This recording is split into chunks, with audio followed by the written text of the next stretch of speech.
you always think there's an order to how you move through a company, an order on how you see something happening for yourself within your job structure. But then you realize, you know what?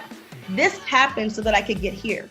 This pivot helped me be prepared for this new challenge. If you believe we can change the narrative, if you believe we can change our communities, if you believe we can change the outcomes, then we can change the world. I'm Rob Richardson. Welcome to Disruption Now. Welcome to Disruption Now. I'm your host and moderator, Rob Richardson. Honored to have Phylicia Fant, who is the co-CEO of Urban at Columbia Records. And that sounds like that. I don't think that title does justice to her name, because she's basically been all over the place when it comes to artists. She's been in pop. She's done projects with Prince, Jason Derulo, Swizz Beatz, Common, Lil Nas X even. I want to hear about that. That might be interesting. And all types of people. So she's had a really broad experience within the music industry, and it's just an honor to have her on. How you doing? I'm amazing. How are you? I am doing well. Keeping yourself safe and healthy out there in Los Angeles? Yes, I feel that's all we can do. Even though every time you feel like you are safe, you start over. Like I took the COVID test, then you go to the grocery store. So then you're like, gotta take it again. Like, so you, at some point you just have to say, you know what, you have to just trust the process, do all you can, and just kind of, live your life a little bit, not be, but also not make yourself paranoid. So I'm in that balance of just kind of going with the flow. Yeah, I hear you. So, let's talk about how you got here, and because I don't think it was from my understanding of reading about you, it wasn't like your life's path to know you were going to be a top exec in music, but your life and the process led you there. So how did you started off as a English major, I think, at Spelman College, correct? Yes. And so talk about how you started off as an English major and you ended up here in the music industry, which doesn't necessarily, I don't think, is the most instinctive path. People say English major on to become a CEO in the music industry, but perhaps I'm wrong. Tell us. No, you're exactly right. I think that, Black, and as we define that word, African-American, Caribbean, African, when you are from a certain family, it's always be a lawyer, be a doctor, or a teacher. Those are jobs that I think everyone understands. Everything else is kind of in its own category. But there was something in me that always said I didn't necessarily want to be a teacher or be a lawyer or be a doctor, but what do I want to be? I'm now a junior at Spelman. We spent a lot of money to get me there. And what is that next step? But I happened to walk into the cafeteria and I saw a posting that said CNN was looking for English and journalism majors for publicity. It's the first time I ever heard of publicity, didn't know about it, didn't even know it existed, but I took that internship as an English major and found out that I could be a publicist. You could honestly say, oh, maybe she wants to be a sports, caster, a journalist, anything like that, which are things that I started to think about. But the thing, publicity, kept sticking in my mind. So I took this internship, which also led me to do an internship at UPS Corporate, which again was a publicity internship, but for corporate. And when I say that, I want to make the distinction of working with artists and then working for the corporation's publicity conversation. Leading that job, I ended up getting a random job with Evander Holyfield with one of my pro fights. I'm a member of Delta Sigma Theta sorority. Okay, Kappa Alpha Psi. Hey, okay, new.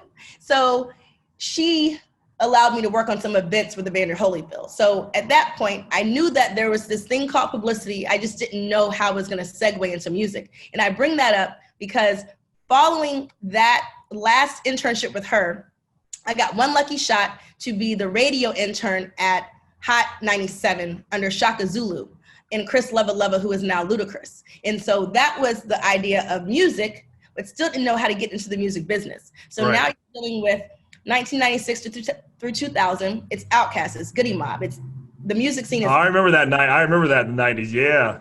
Face Records is popping. So now there's this music business. You hear these names of Shanti Das and KP and all these different local Atlanta legends, but you still don't know how to get into that system because here I am in Marietta, Georgia. I'm not in Atlanta. I'm not in the schools. I'm not growing up with the talent. I just know this is happening. So following that internship at the radio station and then working for Evander Holyfield, I knew that the music business existed. And I think that's something a lot of kids don't know, that there is a business of music behind what we had then was a CD. And you see this address that says 1755 Broadway, but not knowing that this is the building where everything is happening. I'm thinking that's where the CDs are being made. At any rate, I land an internship. opportunity / paid opportunity with Evander Holyfield. I meet this woman who does PR in New York. And so I'm like, everyone has moved to New York. All the labels are moving there. This is Arista. This is Universal. This is everything. I'm got to get to New York if I'm going to be in the music business. So I moved there, Rob, and I found that this woman is fraudulent. He applies for credit under my name. The company closes. Immediately, maybe 8 weeks after I moved to New York, I'm living with a friend. This is the woman that recruited you to go to New York to take this great opportunity. And she committed fraud. Wow. I have to tell the truth because I think people think you just jump into these things. So again, it's not a linear. It's not a linear process. It's not linear. I'm an only child. My parents are like, "Oh, you're coming back home." I'm like, "Nope, I'm not coming back home because I have been in Georgia all my life. I love that I went to Spelman. I love that I followed the legacy of my mother who also attended Spelman, but I have to figure out what this is. I'm in New York now, and now I'm excited because it's just a different world. It's a different, community of people, and I want to figure out how to stay there." So my roommate at the time was working at IMG, which is a modeling agency, and I'm still like, well, I don't have a job now, but I'm not moving. So again, I was afforded the opportunity to at least be able to stay there because we were staying at her parents' house until we found an apartment. So she would go into work and I would go in too. I would suit up, I'd put on my suit, I'd have my resumes ready, and I would sit at Starbucks and just start sitting out my resume in hopes that I would find a job ASAP so I wouldn't have to go back to Georgia. And I signed up for a deco to be a temp. This temp position allowed me to work at New Line Cinema about 3 days a week. So I am now temping at a deco. The deco is placing me at different companies. They have me at pharmaceutical PR. I'm like, look, guys, I want to do entertainment PR. I don't want to do anything but entertainment. I have my internship. I know I want to be. Please stop placing me anywhere but entertainment. They were like, just stay tight. But we did get you a temp position at New Line Cinema. So I was temping there 2 days a week, which was great because at least I was getting the experience of film, but I still wasn't sure how I was going to get back into the music industry. Right. So I'm at Starbucks. I started looking up PR firms that handled music. This name comes across my desk and it says Terry Williams. Terry Williams is a long-standing Black publicist, has worked Miles Davis, Eddie Murphy. And when you are 22 and kind of relentless, you just go for it. So I had my resume, I had my suit, I knocked on this woman's door, and her assistant came to the door and she was like, "Do you have an appointment?" I'm like, "I have no appointment, but I know she's a great publicist and I want to work here." Fortune favors the bold. Right, Rob? So I go to the door. She walks up to me. She's like, "You are interesting." She looks at my resume. She's like, "Look, I'm not hiring, but you can come and sit with me for a week." So I sit with her. And you just kind of hear her make these phone calls. You hear her talking about pitches and you get this kind of like firsthand experience of what she's dealing with. And then she sends me on my way a week later with a letter of recommendation and a book called A Personal Touch. What that meant was learning about people beyond just the surface. Right. Back up there because you said a lot there. And I think as you think about the process of somebody who is 22 or someone's just beginning a journey, and they look at this and they're like, that's a lot. Things didn't go any way you planned. It sounds like you probably didn't plan on doing a bunch of temp work, going here to there, doing temp work for pharmaceuticals, being, living at your friend's house. Mm-hmm. What do you think was the most important lesson during that time? That's my first question. And then if you can go back to your younger self, the second question, you can go back to your younger self and, right out of Spelman or maybe right during Spelman. What advice would you give to yourself with the knowledge you have now? And what advice would you ignore? I know it's a lot of questions. So the advice I would ignore is to have a plan, Rob. And when I say that you can have ambition and not have a plan, I think people confuse the two. You don't have to have a plan to be ambitious. You can still have goals. You can still have dreams. But I think the plan makes you feel like there's an order to a process. I'm going to get married at this time. I'm going to have I'm going to have a house at this time. And there's really no plan to that. Yeah, timelines are false expectations that set you up for disappointment, saying you have to do this, you have to do that. I've been victim of that for myself, I know, because I've always set these timelines and goals. And then if you don't hit them, it's like, well, is your life over? No. I mean, timelines are really false expectations that we set on ourselves. You're absolutely right. Exactly. So my younger self would say, stay ambitious, but also stay open to going with the flow. Trust that as long as you continue to try for something, as long as you stay persistent in a goal, that it can happen. not at the time maybe you want it, but also those timelines sometimes protect you. I mean, not having a timeline sometimes protects you. I think you always think there's an order to how you move through a company, an order on how you see something happening for yourself within your job structure. But then you realize, you know what? This happened so that I could get here. This pivot helped me be prepared for this new challenge. And so my younger self would say, stay ambitious, stay focused, keep knocking down doors, but be okay with not having everything in the order you thought it should happen. Because the order would not have had me temp Starbucks and then finally land a temp position at Universal Records, which led me to having an assistant position at the company. And even then, I still was not a publicity assistant. I was someone who was on the floor, which meant that people liked me. They liked my energy, and they would rotate me out. So I could be in the radio department one day. I could be in the sales department one day. I could be in the president's office as his second assistant one day, cutting apples, which I did, and putting peanut butter on toast. But you do all these things because you recognize that you're now in the place you want to be. And part of being in the place you want to be is also being humble enough to learn the lessons that get you to the top. You know, it's not a sprint. So you need to know all the things that make a company work and how they function. So don't be so eager that once you get in that you step over the lessons, because these things taught me the fundamental principles of the record label by being in all these departments before I landed the PR position at Motown Records, where I stayed at Universal for 10 years to start my career. And you discussed that in some articles, I can't remember, or something I listened to you about as I researched. You said that as you do these jobs like a temp, don't just see it as a job, but see the end result and all the things that matter, all the connections that you make. How did that, you've gone into it some, but can you think of any moment that sticks out that you can really see that the past work you did or the things you did, the level of detail and the attention you paid to the relationships and to the work you did really help position you for greater success? I mean, can you think of a moment that was really like pivotal that you just said, wow, all the things I did and this really helped me. Had I not taken this seriously, I might have actually missed my opportunity. There's a couple. I think I always kind of position it to artist experiences. I can think about Andra Day, who was not necessarily winning at radio. When I say winning at radio, the song Rise Up was not something that stations were, running behind to play. But when you think about relationships and your Rolodex and the people that you meet over time, it causes your brain to pivot and say, you know what, if I believe in something, what other things can I do? Because everything is not formulaic, So how can I take these resources and take my journey and my experiences, being a Black woman, a woman who deals with natural hair, a woman who understands social injustice and all these things, and understand what her song means and how this song can then relate itself to the current situation.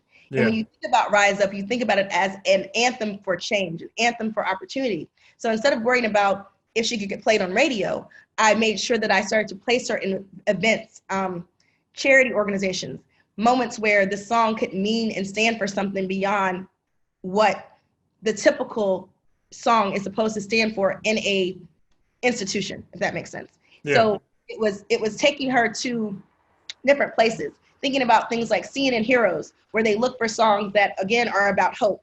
The ESPYs, thinking about people who use songs in the memorial portion to say, you know what, we rise up. Breast cancer, all these different organizations that saw this song as a change, as a moment where they could come out on top, where they could change the narrative in their head to be something better. So instead of thinking about the song as the thing that would hold me back, I thought about how the song could help people and look for organizations and people that could benefit from hearing this song or using their song in their platforms. I hope that makes sense. It makes sense. That's kind of what I'm saying. When you have to pivot, when you still want to win and you still want to see yourself move forward. And then again, when you attach yourself to a project, you're only as good as the project that you're working on in industries like this. So how do you stay relevant? How do you move the needle? How do you realize that your job can go beyond which is strictly PR and start to recognize what it means to evolve and take your own self out of a box to become a That actually is a good transition to another question I have about being typecast. You're obviously a Black woman in music. That's I don't know how else to say this. It's a treacherous industry for women in general, particularly for Black women. I just think it is. And it's easy to get typecast. It's easy to I think fallen to landmines, and you've avoided most of those. How do you think you have done that, and how would you advise Black women that are coming into this industry right now, given your experiences? Again, there's a lot of levels when you say landmines. I think. Yeah, I mean, I left that open vague. There's a lot of levels to it. I mean, you could pick. I think the You first could thing. pick, like, you can easily get typecast as, oh, you're just going to focus on rap music. You've obviously done a lot more than that. There is the traps of, and there's the, there's obviously there's a lot of misogyny in urban and rap. We can be clear about that. There's some great things, but it's easy to get trapped and be into a box because you're a woman and you're a corporate executive. I'm sure you had to deal with all these things, but you've come out on top. Those are things I'm asking about. Like, how would you advise someone to figure out how to not be typecast, but then also how to navigate the unique position that it is to be a Black female in the industry that you're in? Does my question make sense? It makes sense. There's so many points that I can. I know there's a lot. That's why I asked the question. So let me go back then. So okay. When I go back, I can start with the first position of not being typecast. So as a young publicist, I started with a white boss at Motown. And, that's the first thing. You come from Spelman College, you are in a very predominantly Black environment. You go to Motown and you think that your boss is going to look like you, and she did not. And what was beneficial about the boss that I had is she knew, and she told me, if I don't assign you to certain projects, you will get boxed in, because there's an assumption that if you look a certain way, that's the only thing you should touch. So she blessed me at a young age. And I say blessing, and I would say almost, I won't say curse, but blessing, is that my boss was diagnosed with breast cancer when I was 25. And it hurt me because I remember the phone call that day when she said, Phylicia, I've been diagnosed and I'm not going to be in the office for a while, but I want you to take this project. And her name is JoJo. And JoJo was a young white girl. She was 13 years old. And that was the opening, the door for me to see that I could work something that didn't look like me, and that I could not only work it, but I could also break it and make it big. And so that opportunity allowed me to first say, you have to be willing to get out of your comfort zone. As a person of color, you have to be willing to take those challenges. And while I think rap and R&B and, hip hop, Black music, the diaspora, we are everything. There are labels attached to our music, but having the opportunity to put myself on a project and find myself in rooms that were hard. I would often be considered, oh, are you her stylist? Are you her artist? Are you her assistant? All the things that couldn't define me as, no, I'm actually her publicist. I'm the one that called you to get her on this TV show. So whether it was Fallon, whether it was Ellen, whether it was at the time Ryan Seacrest and all the different shows that existed, it was interesting being a young Black woman coming into a room with a young white woman and people not giving me the authority. And so you have to learn to take your stance. You have to learn how to take your position. And you also have to be willing to take the risk to do something that might take you out of your comfort zone, which was working JoJo and working Amy Winehouse. And my boss telling me, hey, I'm going to put you in the rock publicity department now, and you're going to work 3 doors down and Godsmack and all these things that you would never have thought you were interested in because you may not like it. And the thing about growing past your comfort zone is saying, I may not like it, but I can still work it and I can still touch it because I want to learn the fundamentals of all these types of music and how they all work together in one system. Because again, the music business is one system. You can't think that you can survive or grow in any institution and not learn all parts of it, even if you're an expert at one part of it. Yeah. So, that's a good answer. I would say you also talk about the ability to change your brand, but remain authentic. And so, and that's very important. You've believed to your success. How does one balance that out? Because it's a you have to balance rooms where case in point, you just brought up the point that people thought that they never took you seriously as the publicist, that you were her hairstylist. You couldn't be the person actually making the decisions. Mm-hmm. How do you be your authentic self, but then also figure out how to communicate in a way that's receptive to people that may not accept your authentic self? So there's this balance of how does one go about that in your life when you're in an industry that can be corporate? That's not just music. I think that applies in a lot of industries. How do you go about navigating that? And how do you, just go through that process, as someone has to go through that all the time when you're Black and you're a woman? Well, it's remembering why you're hired. And I remembered that I was hired because I was Black. I am a woman, but first and foremost, I'm an expert at what I do. So if you can take yourself back to recognizing why you were hired and remembering that you were qualified, then you will show up as yourself. I think often you get off track. You know, every day is not perfect. You might not make the best decision. You know, your idea might not be the chosen idea, but you still have to understand in all of this that you got to this position because you earned it. You got to this position because you worked hard for it. And again, because you are the best at what you do. And also recognize that while you're the best, there are ways to grow and evolve. So that's understanding your brand, but recognizing that your brand can evolve because there's more to learn in any position that you're at. But I have to tell myself that I'm here for a reason. I'm here to make a change for a reason. They are asking my opinion because I have proven time and time again that I can make decisions that come out for the greater good of the company, but the greater good for the artist, which is great, which is the greater good for everyone. Right. So at any point where you start to question who you are, that starts to get you off your game. It's like when people say you're not at your fighting weight. So you have to remind yourself that, hey, they may have an opinion, but I have one too. Now, how do I voice my opinion is up to me. How do I handle criticism is up to me, because there are moments where you will be criticized. But recognizing that the history of your journey, the experience that you had that got you to this position are there for a reason. You know, just as I talk to you, you know when to segue me, you know when to pull me back in, you know when to take me places, and I have to trust the process that you're giving me in this journey right now, because you're an expert at what you do. You know, right. I don't talk to people every single day, you know, on a podcast, but I trust that because Rob does, I'm going to trust his journey and trust his expertise to guide me where I need to go so we can get to the right destination. And that's with any job. But you trust yourself, and trusting yourself because and being authentic.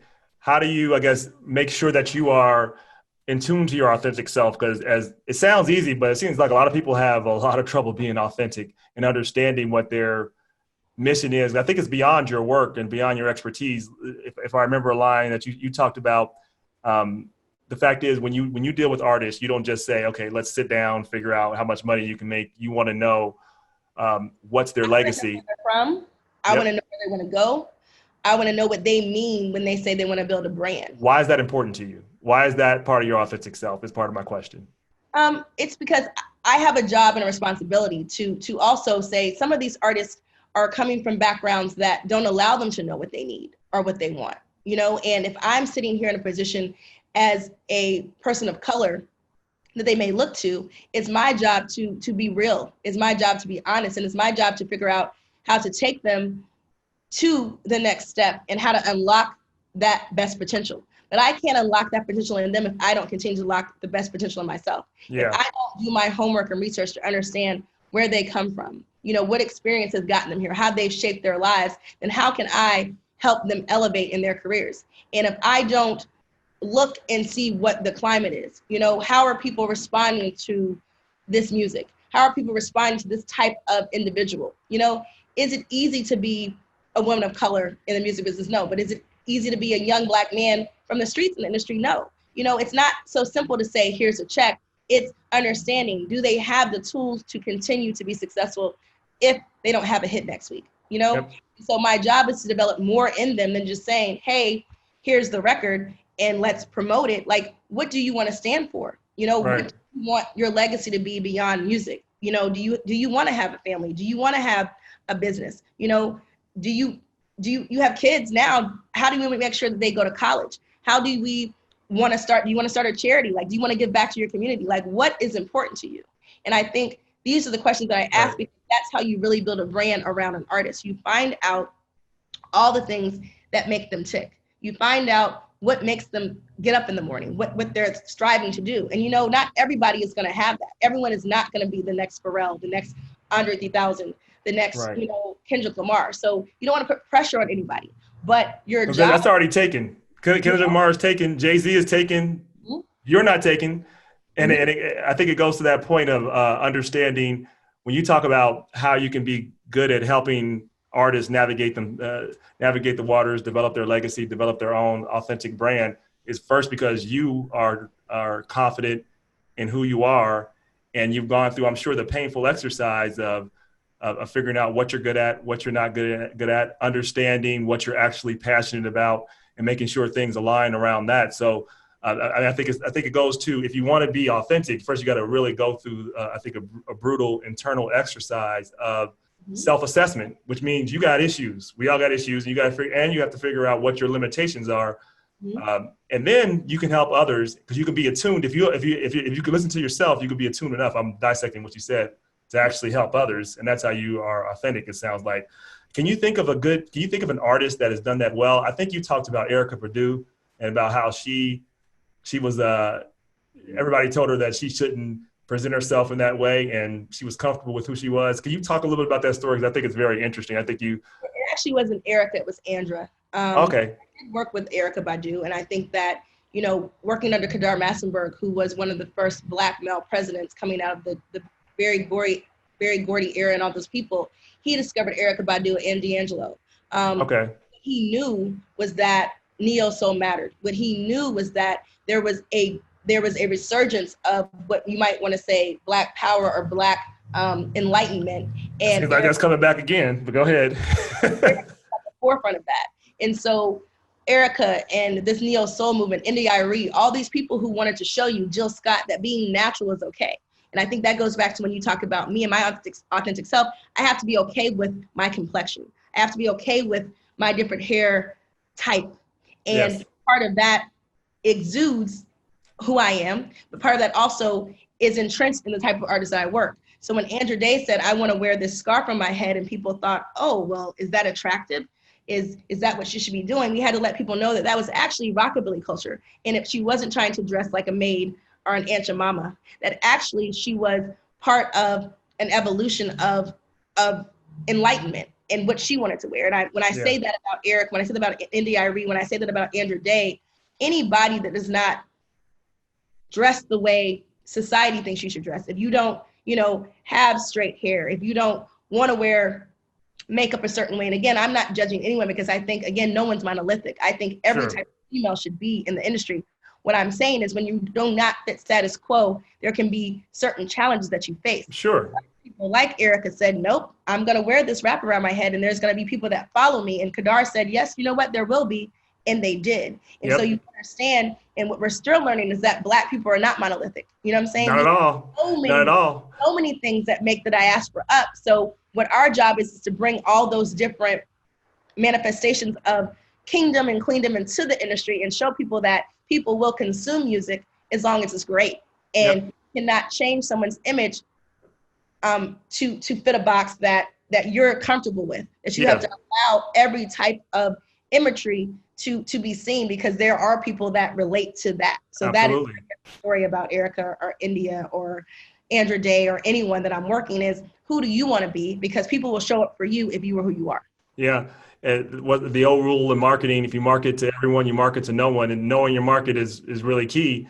And trying to just fit into some general boxes, that's nothing. That's everybody. And I think the consumer feels that. The consumer feels when you're not authentic. The consumer feels when you're not real. So it's better now to just take that risk of being your best self and seeing who shows up for you. Because if you don't do that, then your art starts to change. And then once your art changes, then what are you there for? You can't even present yourself the way you want to present yourself. So I think that's the kind of ebbs and flows that we deal with when learning who we are, but also projecting who we are. And then as I look at you, be comfortable. I'm like, you know what?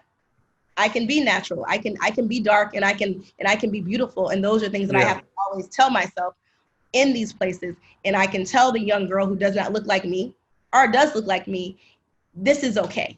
And you can succeed by looking like this. How would you advise someone in a situation, and I'm sure you've gone through this because you're an outside the box thinker, as you've articulated quite well. But there are times when you can think outside the box, be outside the box, but someone wants you to do something in a certain way, and you want to go rogue, but possibly you can't. Like, how do you talk about the balance between figuring out how to think outside the box, be an innovator, be a disruptor, but then figure out how to actually create that change within a structure, within a culture that may not be ready for that? How do you do that? Do you leave, or do you figure out a way to create the change from within? I mean, you don't. That makes sense, my question? I think so. You don't always have to leave. I think when I was in my last situation. I think that's kind of how I evolved from just being a publicist. I'm a publicist by trade. I was that for 20 years, but I recognized there were different parts of me. There's different things I wanted to explore, and I thought that I could bring different things to the table than just publicity.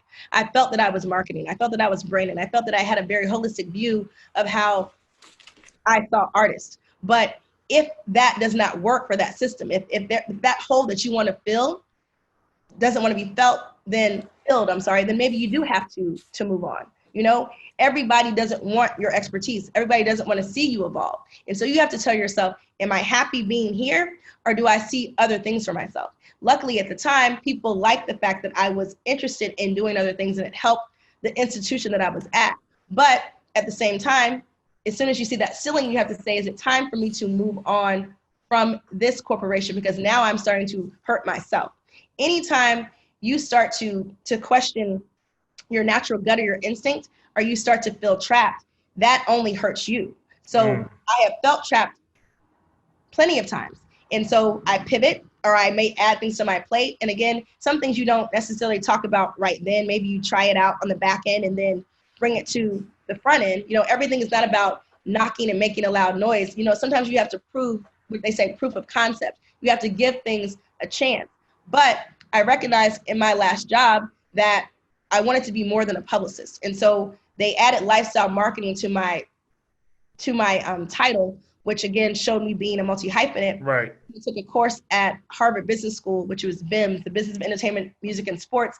And you start to recognize that it's okay to not be one thing. I think you grow up thinking that you have to make a decision, but as you grow, you learn, you observe, different things start to attach themselves to you. So I've been able to take that to my position now as co-head of urban at Columbia and say, this is why these skill sets matter. This is why being in a box was necessarily not the word I want to use, but I knew there was something more for me. Right. I think box does sound limited, and I think some companies will put you in a box, Yeah. But your job is to figure out.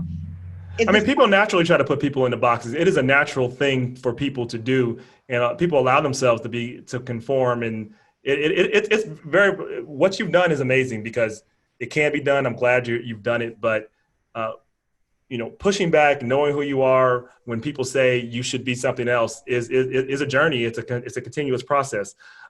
Speaking of that, you know, you've done some work with Lil Nas X, right? Mm-hmm. And he's definitely someone that I don't think fits into a box. Yeah, that people don't think of in a box. Though I must say, there's a lot of Black people in country music. Country music was originally Black. A lot of people don't give us credit for that, but it is. So we can go down the list. Yeah. Yes, okay. We can go down the list. But currently, when people think of music that is quote unquote Black, whatever that means, they don't necessarily think of country music, or they've never heard. I think he said the term. He called it trap country music, which nobody. What is that? Right? That's something.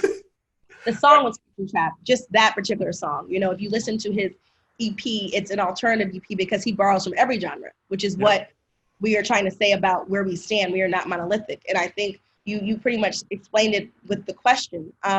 When you see an artist that you know is more than, it's your job to present opportunities that allow them to flourish. And so we knew immediately that he was a genius, that he was more than just this one song that happens to be the biggest song of all time, but he was more than that because if you speak to him, you understand that he has different influences. So unfortunately, often our skin tone allows people to say, this is all you can do. To what you said, it's the lens that society has put on us that we have to constantly say, hey, I'm going to take this away again. I'm going to show up again because there's so many layers to who we are as people of color. We are complex. We are, a person. I'm from the South. I don't know much else because I don't know all of my family history, but you don't know all the things that make you up.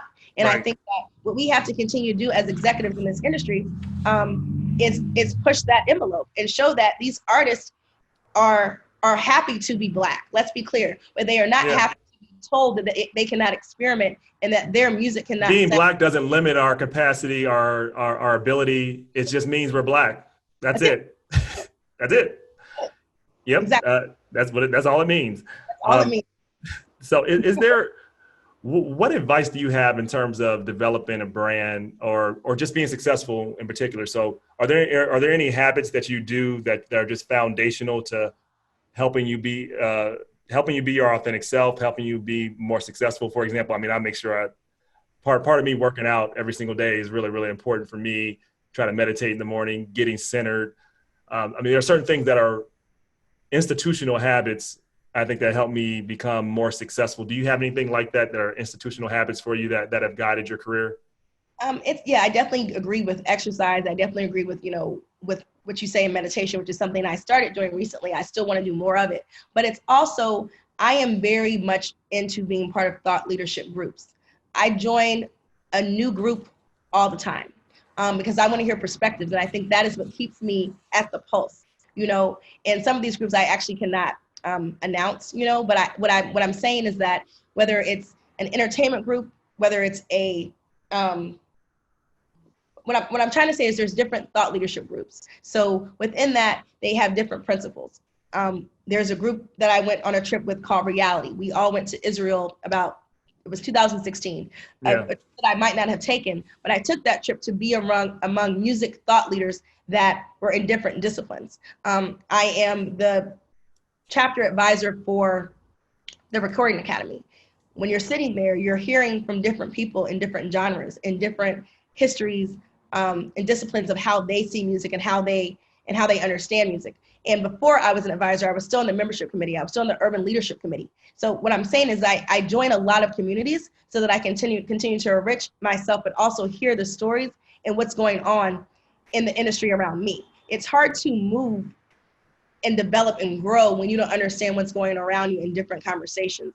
So I pride myself on joining communities and organizations that allow me to have true dialogue, understand the real problems so we can find solutions, and hear from people who are not just me on the business side, but the creative side, because the creative conversation is much different than the corporate conversation. Sure. So it's important for me to align myself with different organizations. She is Music. When I was in New York, a friend started the Winehouse Academy, which helped get, young Black women into the business. So kind of doing different pockets of leadership development, volunteering. At Spelman, I brought back the Entertainment Summit, with a group of 17 women, because we wanted to say that we didn't have the easiest route to get to this job, and it still is not the easiest route. So how do we, take the ladder and bring it back down? But when you talk about discipline and continue to evolve your brand, it comes from constant research. It comes from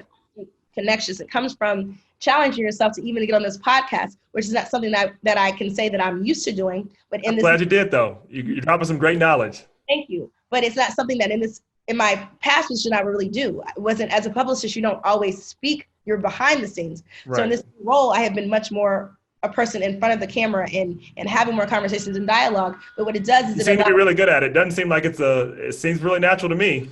Well, you're very sweet, Rob.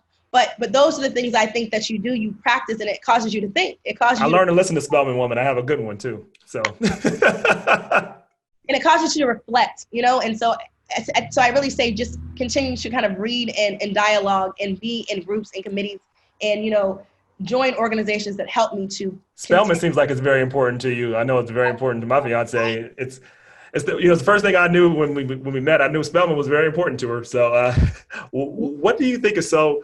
There's something really special about Spelman. I mean, I'm not denigrating any of the other Black colleges. I don't want anybody to come after me. We would never do that. Yes. But I just know, like, I'm probably partial. I am partial because I have a Spelman woman in my life. But I haven't seen anything like Spelman and Morehouse, and I'll put Howard in there. The way the pride I've seen, and what do you think that experience did for you to really help and set you up for success? I think it goes back to the question you kind of asked me early on about being authentic and knowing myself. I grew up in a predominantly white area most of my life. So Spelman was that moment where you recognize it wasn't just you that had these questions about your identity, about how you show up and how you present yourself. So that gave me that battery in my back to be proud of all those things. When you start to talk about the diaspora and you start to learn about the accomplishments of Black women, in a very different way, you start to see how you are valued instead of devalued, and how you are part of a not only culture, but a world being advanced, and you want to be a part of that legacy. you don't want to leave those gates and say, wait a minute. So I saw this happen, and whether they went to Spelman or not, once you learn about the legacy of Black women in the world and not just America, and the impact that Black women have had on society, then you want to be a part of that narrative, and in any way possible. It's not about having the biggest job title, but it is about giving back and having service. And so if you don't leave Spelman not wanting to accomplish something and not wanting to give back, then I can't imagine what your experience was like. Because the minute you take ADW, which is African diaspora in the world, the minute you understand that Blackness is not just right here, that it is global and not local, and that you can affect something on a large scale, there's no way that you don't want to take that with you in every place you go. So I think, Rob, what you actually just answered the question for me again. So when I'm in these buildings, I'm like, it's my job to bring a global conversation to this label, a global conversation and thought process to this artist, and say, you exist beyond the city that you grew up in. You have a chance to affect change across the world. So I think those are the parallels that kind of come with you. Yeah. The duality of the conversation that I think we're having now is that if you can change the world, why not? And if you can have people around you help change the world, and if I can join these organizations that are changing the world and learn about them so I can continue to affect change, then that's what I'm. And you and I must admit, a little jealous of the experience of my friends who went to historically Black colleges. I visited Howard recently. I've been there a few times. I went there as an undergrad just to have fun. But yeah. And then but I went back and just really tried to absorb it, and just and the amazing things that were accomplished in the midst of so much hate, so much racism, so many obstacles. We still have obstacles, of course, but they were worse then. I mean, they were much worse. And to see what was accomplished in spite of that. And then beyond what you just said, I'm part of a program at the University of Cincinnati called the Emerging Ethnic Engineers. And when we first come in, I think they borrow a lot from what historically Black colleges do, but we took Blacks in science. And that really changed my perspective when I learned how the pyramids were built. Imhotep, those were Black people, right? And then you don't get that understanding in the world. So you have to literally unlearn what you've learned. Exactly, Rob. So you can learn the truth. And then that helps you get perspective. And it does help your self-esteem, because you do have these questions like, well, why is the world this way? How did this happen? Why is there not more of us? And there is more of us. There has been, is the understanding of history, understanding of perspective that can really inform you. So you're absolutely right. And so I didn't get that full experience. So I'm experiencing it through a third party, but I also respect and really love the passion and the excellence that I see out of Spelman. So I have to say that as we kind of go to our lightning round here. So what's an important truth you have that very few people would agree with you on? I had a hard time with this question. It's a hard question. But what I was going to say, and I feel this way, is that it's the whole thing about work-life balance. And I say that the truth is there's no such thing as work-life balance. The truth is that you can have everything, but you have to also trust the village around you, if that makes sense. You can't, and the reason I say that is because as I am 42 and single, and I think about the fact that I have not met the man that I'm going to marry yet, or maybe I haven't, I don't know it, that I can have that, but I also will have a career. And finding the balance is, I think, where we I don't say we go wrong, because you definitely can have both things, but I think you have to trust that in having both things, you will have to, one might take over the other. Okay. There, you have to allow the village to take effect. And the reason I say that is because I brought this up because I have a best friend, and I won't say her name, but she is a top lawyer. She is married. She has a kid that just graduated from college, 2 young children, a dog. Like, she has all of those things. And the balance has been that she's resilient. She's beautiful. Her husband travels a lot for work. She has a nanny. She has all these things, but she has everything. But she's allowed the village to take ownership of their responsibility. And the reason I'm trying to get to the fact that where I sit, I have a lot of women, and I'm trying to say this for a reason. I have a lot of women in my position. When I say position, that women that are my close friends that are in high positions at their company, and they are also looking for, do I give up this to have this? And what I guess I'm trying to say is you don't have to give up anything, but the balance might be off, you know? Yeah. I think maybe you have to help me with this. So one of my favorite books is, I forgot the author's name, but it's called Essentialism, The Disciplined Pursuit of Less. Okay. And what he says in there is you can do anything, but you actually can't do everything. And so there's just trade-offs. There are no permanent solutions. There's just trade-offs.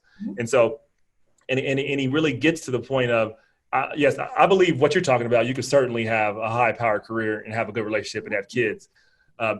The harder part when you talk about balancing it is figuring out how what you're going to trade off. What you say yes to, everything you say yes to, you have to also balance it off in your life. That what are you going to say no to? Because at the end of the day, you still only have so much time, and you want to stay, and you want to stay sane, and you want to have some balance in terms of being able to just rest your mind, because you won't be effective otherwise. So I think it's a constant journey. I actually want the book because I think those are the things that in my circle, as I get older and group chats, it's like, how do we figure out what to get rid of, to what you just said. Understanding that you still want these things, but again, you're going to have to sacrifice. There's going to have to be some things that don't work in this perfect bubble. And it kind of goes back to what I was saying earlier about this plan and this pathway of everything happening the way you want it to happen. And even if you do have these things, how you start to organize and prioritize in your life. So, well, I would look at it this way, not that I'm giving advice here, and you got to get the book. It's a great book. But part of what it said, he gives the comparison of going through your old closet, and people hold on to things. They're like, okay, like maybe I want to wear this, but you haven't worn it in 8 months. So it's better to get rid of it than to keep it, because it's weighing you down. Same thing with the things that you do. There are a lot of things we do in our life, and I'm guilty of all this, that we don't have to say yes to, but we feel obligated to say yes to. So he goes through like the 3 E's. You do this for everything. You explore a lot, actually. So it doesn't mean you don't do something, you explore it. But the minute it doesn't align with your passion, your values, the next thing is you go to the next E and you eliminate it. And then for the very few, you execute. I love that. Yeah, it's a great book. You should have it. So, all right. Next question. You have a committee of 3, living or dead, to advise you in business, life, whatever, relationships, whatever you want to say. Who would these 3 people be and why? Okay. I'm very close to my mother and father, so they're just going to have to be in my advisory board no matter what. But the 3 people, Judy Smith, she is who Scandal is designed, crafted, the whole show about Judy Smith. And I met her last year. She is a publicist. She is a crisis management expert. And I find myself often being the quote unquote Olivia Pope in certain situations. And when you meet someone like her and you realize how much grace she has and her just presence, she's very regal and understanding situations, because there will be ebbs and flows in any situation. The same artist that you love may have a bad day. You may have a bad day. Your corporation may have a bad day. And there's always ways that you kind of have to. You may have a bad year. 2020 has been a bad year for a lot of people, but go ahead. Some thought it was great. You know, some people have found exactly a level of, solution and no question. So you never know, but it's something about that job, Judy Smith, the Olivia Pope character, that, is a real person, but also a real person in anyone's life. So I think that having that person in your life is important. Melody Hobson. Oh yeah. Yep. She's amazing. She said something a while ago about when you walk into a room and if the room does not look reflective of society, then there's a problem. And I think that is the reckoning that a lot of companies are coming to terms with, is that the rooms don't look the way they should, and they should have looked this way a long time ago. So if you really want to grow now, if you really want your company to evolve, if you really want to be a better person, you're gonna have to do a better job of making sure these seats look like what America really looks like. Yeah. Not this lens that you have decided it should look like, but what it should really look like. And I think about that when I walk into certain rooms, because it also kind of lets you know where you're going to be starting from. Yeah. And it's a good thing too, by the way. It's not even because I don't believe these companies do things because they're the right thing to do. It's the profitable thing to do. You will make more money, period. You're a personification of that, right? Hey. There you go. And then James Baldwin. I'm not sure if you saw I Am Not Your Negro. I did. I just saw it. Woo. Great. So, yeah, it's one thing to just be prolific, but you know, everything he says shows you that history repeats itself. Yeah. So bad.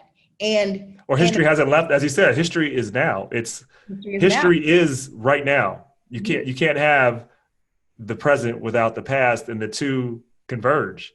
I mean, I watched I'm Not Your Negro, and that could have been written yesterday. Yesterday, Rob. Yesterday. So there's something about that person, and something about just a writer, someone who can see life through that lens and explain it that way. I'm always. He was able to do it so well, right? I mean, he was able to really bring perspectives of Martin and Malcolm, because people that are not studied think that they had a really large divergence. They really didn't. They were really close. They did it first, and they came this way, and he really brought it full circle, and to say like this is who we are as America. We have to, and I love how it ended. So spoiler alert, I'm going to say a lot of it. He said like the America's trajectory is going to go based upon how it treats Black people. Period.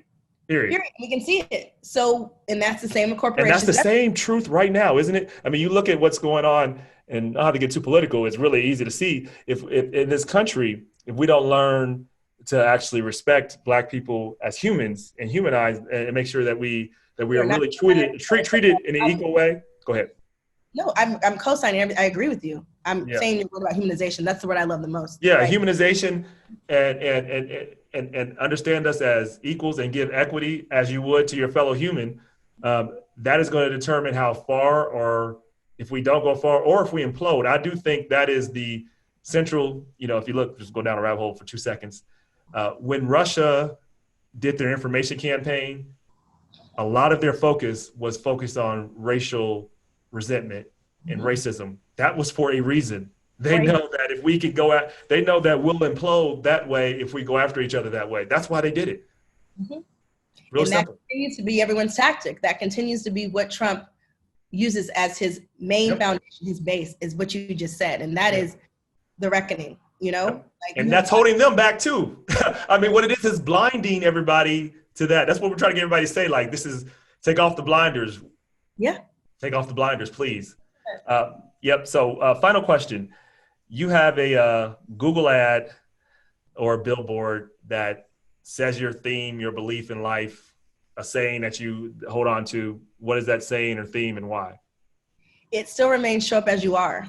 Every time I'm successful, it's because I showed up as I was. Anytime I overthink it, even this interview, then I start to lose who I am. The minute I just say, you know what, just go with your gut, go with what is on your heart, then everything tends to be okay. And I think sometimes you might have sleepless nights because you're getting ready for a presentation, or you overthink what you want to say in a meeting. You're like, well, who's going to react? But when you do that, you leave because it's something that festers inside of you because you didn't let that person out. So what I've learned over time is the best Phylicia is the one that shows up as I am. And I'm never not necessarily prepared, because these are things that are what am I trying to say? These are things that are internal at this point. It's intrinsic to who I am. Sure. I know these things. So instead of overthinking it, instead of trying to figure out the best way to pocket it so that it's palatable for someone else, I just have to be okay with understanding that you showing up as you are is the best person. Plus, you've earned the right to show up as you are. I have done enough. I have. No more imposter syndrome. You deserve this. Person. Thank you. So that is probably the billboard, is just show up as you are. Yeah. All right, Phylicia Fant, I really enjoyed having you on the show. It was great